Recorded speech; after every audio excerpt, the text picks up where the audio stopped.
Okay, well, welcome to this second part of the meeting. We're on to item number 7, which is a neighbourhood policing and community cohesion report update.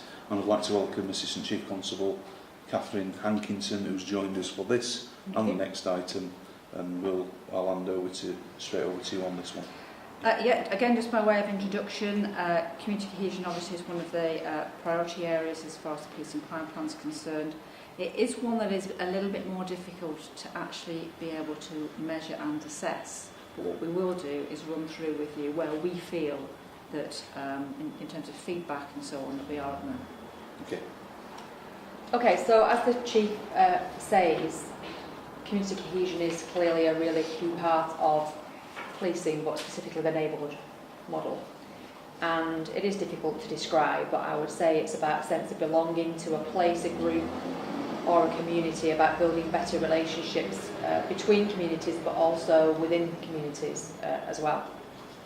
And it's clearly about helping people to feel safer and be more secure where they live and work, which is a key part of what we try to do in terms of normal policing, but also more specifically the neighbourhood model that's been launched across West Yorkshire.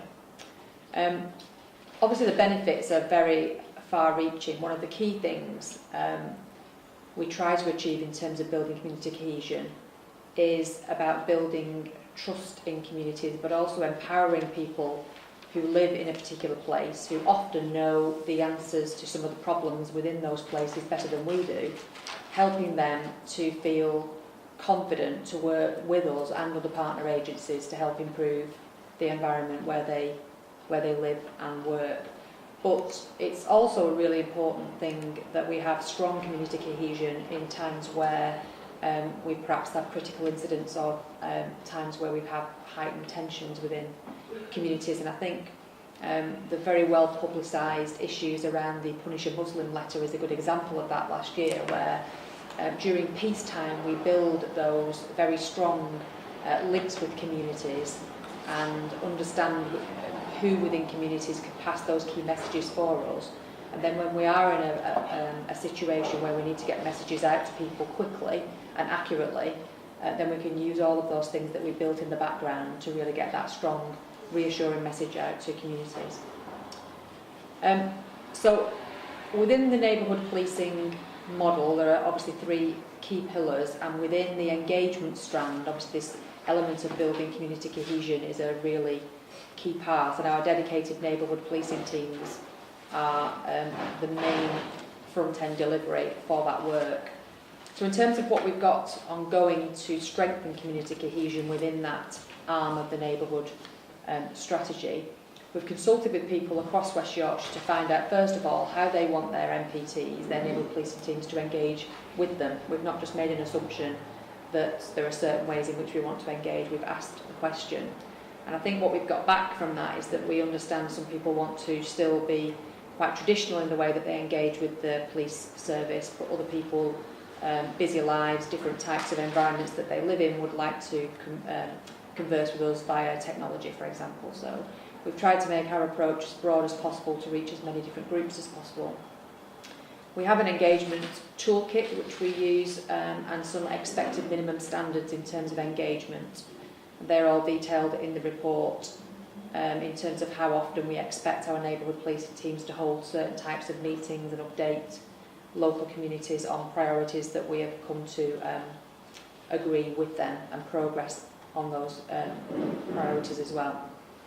One of the things that is quite a new thing is the detailed section within the guide, which is Know Me to Protect Me, which is around helping our staff to develop an understanding of the complex makeup of different communities, so that we can understand why different communities might react in a particular way to certain things, and that then helps us to target our messages and engage in specific ways. I've already touched upon the different minimum levels that we expect, and that level of engagement is monitored via the local policing governance board, which I chair, and we do regular checks on those externally facing websites to make sure that the contact details are on there. and are accurate so that members of the public can link in and understand where they can go and speak to people. We have social media accounts, Facebook and Twitter, for each of our NPTs, and the NPTs are becoming more and more responsible for enhancing the neighbourhood watch schemes in whatever guise that might be. It might be farm watch in certain rural areas, but I use neighbourhood watch in its widest sense to try and help people help themselves in terms of crime prevention in particular areas. Again, online, our local neighbourhood policing teams all are able to be contacted via email. We very deliberately make those corporate email addresses so that there is a really clear message to members of the public on there that it's not monitored 24 hours a day, and that there are different ways to contact us in emergency situations, but that they do get a response within 24 hours back from their local neighbourhood policing team. A final thing really to mention around engagement and community cohesion is that we've just engaged with an organisation called Intensive Engagement, and all of our neighbourhood policing constables and some of our PCSOs have undergone this training during September, and the feedback's been really great in terms of it's very hands-on, reality-based training around engagement, and officers have been asked to take specific problems that they're wrestling with in particular areas to that training to try and help talk through and problem solve, which I think is really helpful. And since that training, we've identified a couple of particular wards where we've got problematic issues to deal with, and they are going to go back out and do some more intensive working on those ward areas in terms of building community cohesion, so that we can utilise the learning from that then and spread it via the neighbourhood learning forums across the rest of the force.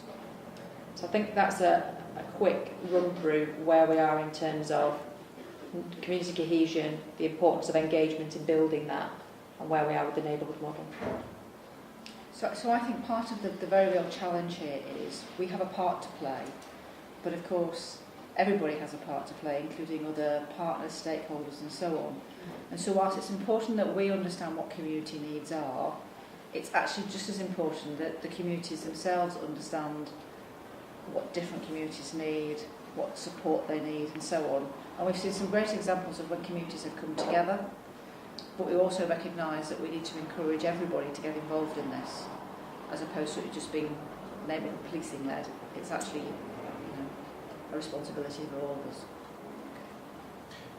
Yeah, no, thanks for that report, and obviously the community cohesion element is really important as you set out initially, because of when things do happen, and they do, and often sometimes it might be triggered by something happening abroad or not even within West Yorkshire.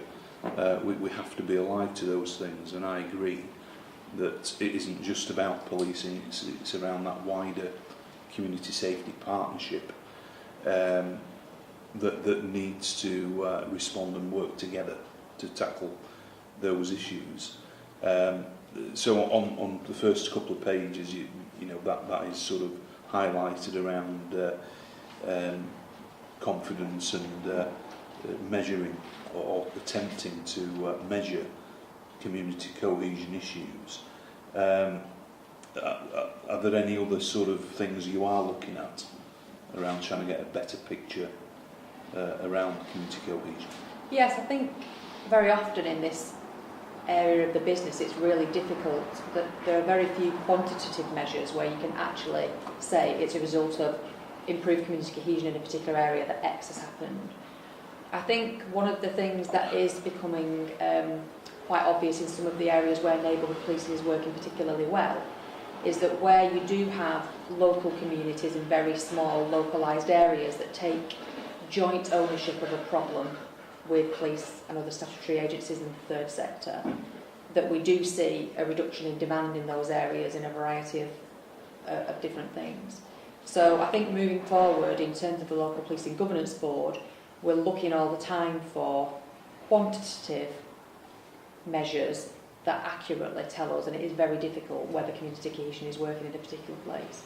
Obviously within the Your Views survey there is a question in there about, I can't remember now exactly how it's phrased, but it's something along the lines of, Do you feel that as a community you are working well together and getting on well together? Yeah. And then there are some different response rates, obviously, across the county in relation to that. And I think that's probably quite a good way of tracking over time whether people feel that in general their neighbourhoods are cohesive or not. But I think the main thing for us is those small pockets of good examples of when, you know, we have an issue with ASB or criminal damage or some fairly what I would consider lower level but quality of life issues, where a community come together and actually almost take ownership of an area back again, which means it releases policing resources and other statutory resources away from an area and actually makes people feel safer. So those are the kind of things that I would be looking for to kind of demonstrate that it's really working.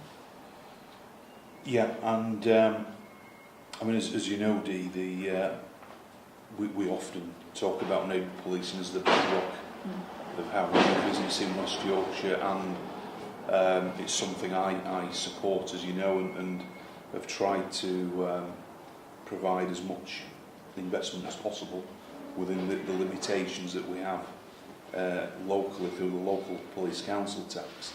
I mean, obviously, it's good to hear about some of the toolkits that you mentioned, the Know Me to Protect You, and looking at different ways through social media that we do engage.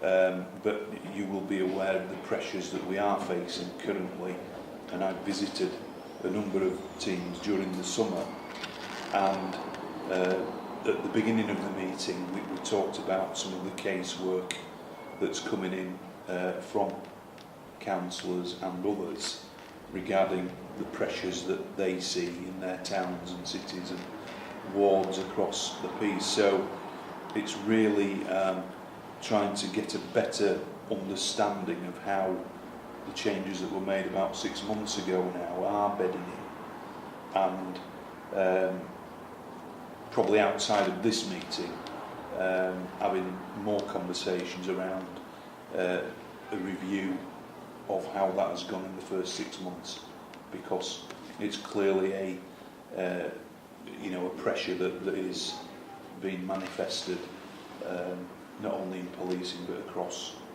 the wider Safer Community Partnership agenda. And I think that's where it's important that we evaluate the investment that we have made as a service. But of course the context is ever changing, and that's the concern that I have, is that for understandable reasons communities, local councillors, local business people are seeing things happen within their areas at the moment. Some of that may be about policing, some of it may be about a number of other issues. And so it's how do we actually come together as organisations, the voluntary sector and the communities themselves to best make people safe. Yes, policing had a part to play, but policing isn't the answer quite often.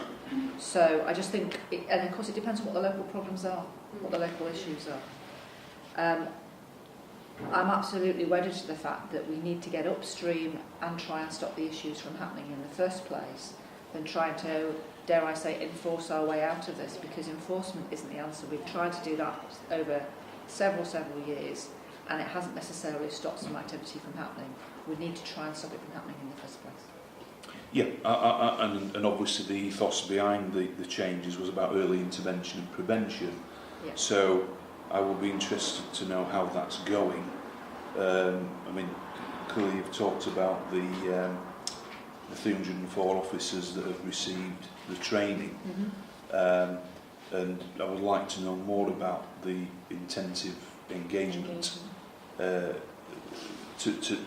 get a better understanding of what is being articulated there, and then how that is being translated into interactions with the community and partners, for that matter.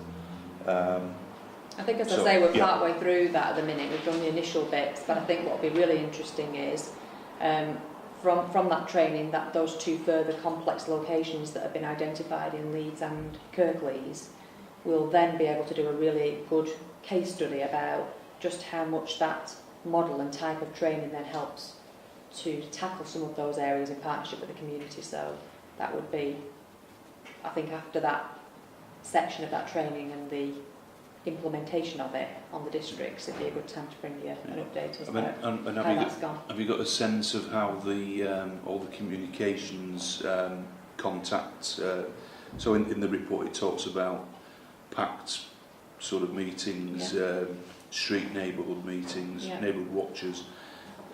Have you got a sense of how that is shaping up as we speak? Because clearly the pressures are here and now. So the meetings are running as we'd expect them to within the timescales, and they're advertised in a forward-facing way on the web pages. We've got an IT glitch at the moment which we're trying to work through, but we're aware of, whereby we would want to be able to populate those web pages with any number of things that are coming up.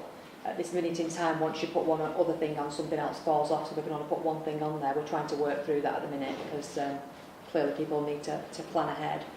But from speaking to the neighbourhood teams, yes, they're having the meetings, they're doing the street briefings, which I think people are finding really quite impactful, about specific issues in particular places. So they are not always necessarily moved around in a very uniform kind of way. They are very much pitched at places that we need that intervention and that really quite overt presence in a street where we want to get people engaged. But again, really good results and good engagement when we do the Facebook and when we do the web chat. So we're trying to engage different groups of the community from different places in different ways, but they are happening across the piece. I think this is very much, Commissioner, about trying to get the best impact through the engagement method that we use. So once upon a time, we used to measure some of all this around the number of meetings. I think that misses the point. What we want to do is measure how many positive interactions we actually have. And that's where the online capability can be really, really helpful. But we recognise that not everybody's got access to that.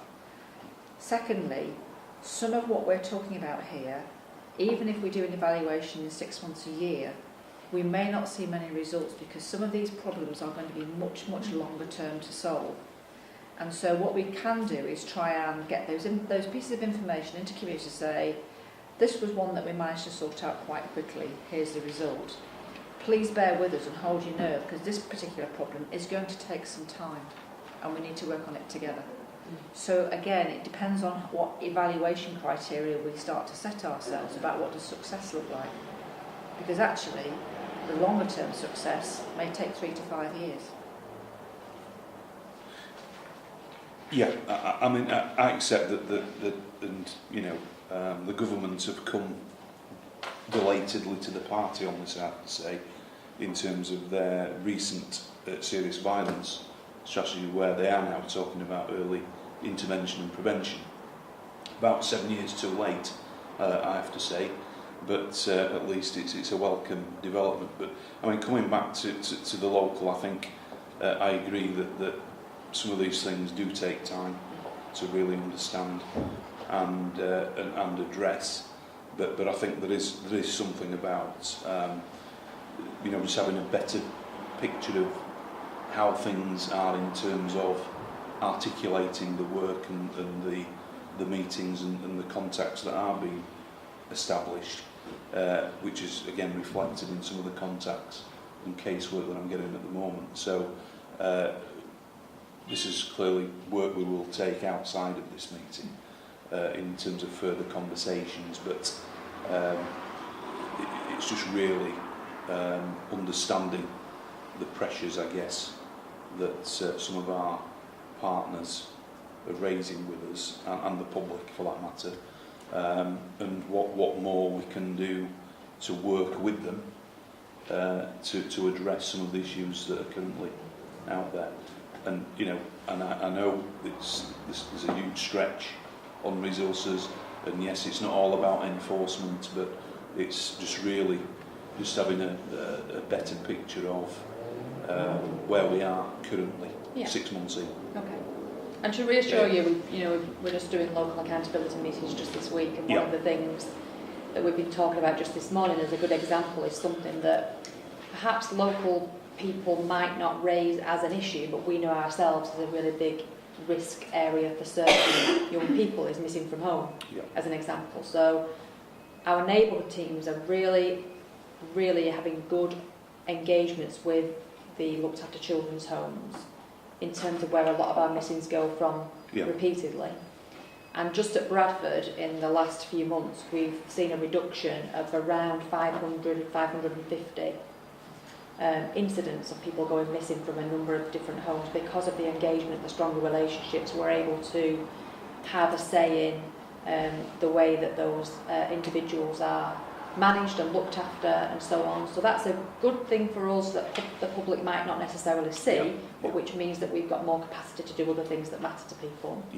But then from a very from an early intervention point of view, what we're also doing now in a number of the districts is that our young people who go missing for the first time, we invite them into the police station for a group RJ session with their parents to talk them through exactly what it means when their parent picks the phone up and reports them missing, especially when they're a youngster, and what that means in terms of police resource, what happens when they're just at a friend and they don't let mum and dad know.